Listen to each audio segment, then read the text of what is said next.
बहुत ही सही डिसीज़न है और एज एन आर्टिस्ट मेरा पूरा सपोर्ट है और मैं बहुत खुश हूँ कि यहाँ की गवर्नमेंट ने ऐसा डिसीज़न लिया है और ऐसा आदेश दिया है कि फिल्म सिटी यहाँ बननी चाहिए और इतनी बड़ी फिल्म सिटी बन रही है। सभी के लिए सुविधाएं हैं।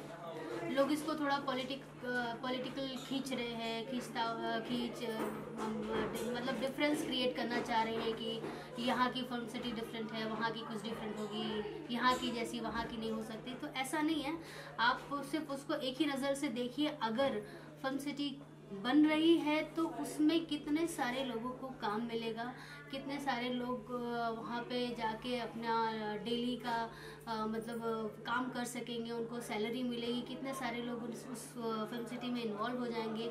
इतने ज़्यादा एकड़ में यह फिल्म सिटी बन रही है और कितना कन्वीनियंट हो जाएगा लोकल आर्टिस्ट के लिए और सभी लोगों के लिए कि यूपी में फिल्म सिटी है तो आपको बाहर से सुविधाओं की मतलब अरेंज करना पड़ता था, सारी सुविधाओं को लेके, शूटिंग को लेके। तो यहाँ पे ही आपको सारी चीज़ें अरेंज मिल जाएंगी इजीली। तो ये बहुत ही अच्छी बात है और मैं फिल्म सिटी यूपी में बन रही है इससे बहुत खुश हूँ और सहमत भी। क्या आपको लगता है कि महाराष्ट्र को इससे नुकसान होगा? महाराष्ट्र में जो चल रहा है बॉलीवुड, उनका वहाँ उनको लॉस होगा?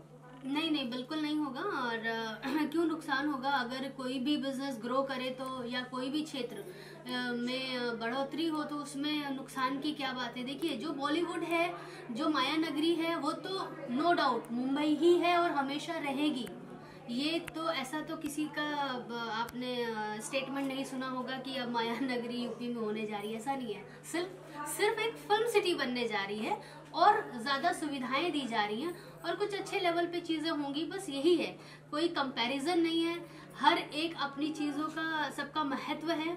मुंबई हमेशा से बॉलीवुड के लिए माया नगरी जानी गई है, हमेशा से वो रहेगी और हमेशा रहेगी भी, क्योंकि जो बॉम्बे है वो बॉम्बे ही है, वो कहीं नहीं हो सकता। बट अगर फिल्म सिटी की बात की तो लोगों को, यहाँ के लोकल कलाकारों को, लोकल आर्टिस्ट को, राइटर, डायरेक्टर, कैमरामैन, सभी लोगों को बहुत स्ट्रगल करना पड़ा था। बहुत से आर्टिस्ट, लोकल कलाकार ऐसे हैं कि वो नहीं, उनके पास इतना रहता है कि वो बॉम्बे अप डाउन कर सके। बहुत से लोगों के काम छूट जाते थे इसी चक्कर में कि मैं बॉम्बे जाके रहेंगे कहाँ पे, कैसे होगा। तो ये सारी सुविधाएं आपको यूपी में जो हमारी फिल्म सिटी बन रही है उसमें मिल सकती है और इसमें कुछ भी मतलब डिफरेंस, मैंने कहा ना कि क्रिएट करने जैसी वाली कोई बात नहीं है। मैडम, चुनरी झलका जो अभी आपका रिलीज हुआ है, रितेश पांडे वाला, धमाल मचा रहा है, क्या कहना है इस गाने को लेकर?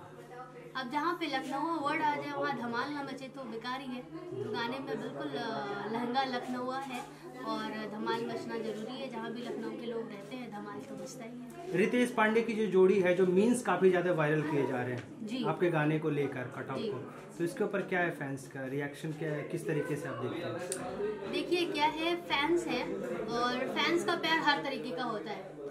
कुछ लोग कहते हैं madam ji I love you, प्यार से बोलते हैं, हम लोग आई लव यू टू बोल देते हैं।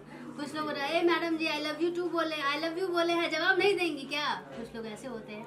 तो जो मेम्स बन रहे हैं ये अच्छी बात है हम लोगों के लिए। जो भी हमारी ऑडियंस है, हमारा जो भी फैंस है, हम लोग उनका जो भी तरीके का प्यार है उसको स्वीकार करते हैं। कभी लोग समझते हैं, कभी नहीं समझ पाते हैं, तो शायद थोड़ा समझने में टाइम लगे, लेकिन ठीक है। आपके सभी तरीके का प्यार के लिए हम लोग हाथ जोड़ के उसको एक्सेप्ट ही करते हैं। मैडम, 2021 का अब खेसारी लाल यादव की फिल्म दुल्हन वही पिया मन भावे है, आपने उनके साथ बहुत सारे काम किए। 2021 की जो फिल्म इंडस्ट्री है स्टार्ट हुई है, किस तरीके से देखते हैं कि 2021 फिल्म भोजपुरी इंडस्ट्री के लिए? बहुत ही अच्छा होगा और सिर्फ भोजपुरी ही क्यों, ओवरऑल हमारी जितनी भी मतलब इंडस्ट्री है सबके लिए अच्छा होना चाहिए, क्योंकि 2020 सभी का अच्छा नहीं गया है। सभी लोगों ने बहुत स्ट्रगल किए, बहुत सारी दिक्कतों से सब लोग गुजरे हैं और हम सब यही चाहते हैं कि हम लोग अब एकजुट होकर बहुत अच्छा काम करें, बेस्ट काम करें। हमारी जो ऑडियंस है उनको अच्छे सिनेमा दें, अच्छी तरीके से इंटरटेन करें, डिफरेंट वेज में इंटरटेन करें, ताकि उनका जो पैसा हम पे खर्च करते हैं वो वेस्ट ना जाए। 2021 की प्रोजेक्ट की बात करें तो अब तक कौन सी आने वाली है? बहुत सारे प्रोजेक्ट लाइनअप हैं। अभी मैंने रिसेंटली एक हिंदी फीचर फिल्म की थी बाइस्कोप जिंदगी, जो कि अभी रिसेंटली रिलीज़ हुई है। उस फिल्म को मेरे 7 इंटरनेशनल अवार्ड मिल चुके हैं और मुझे भी उसमें बेस्ट एक्ट्रेस अवार्ड से नवाजित किया गया मिला है। तो उसके लिए भी मैं मेरे फैंस को बहुत बहुत धन्यवाद देना चाहूँगी, ये फिल्म आप लोगों को हंगामा और MX प्ले प्रेस का ट्रेलर आपको देखने को मिल जाएगा और हंगामा पे आप ये हमारी फिल्म देख सकते हैं। चाकू लाइन में क्या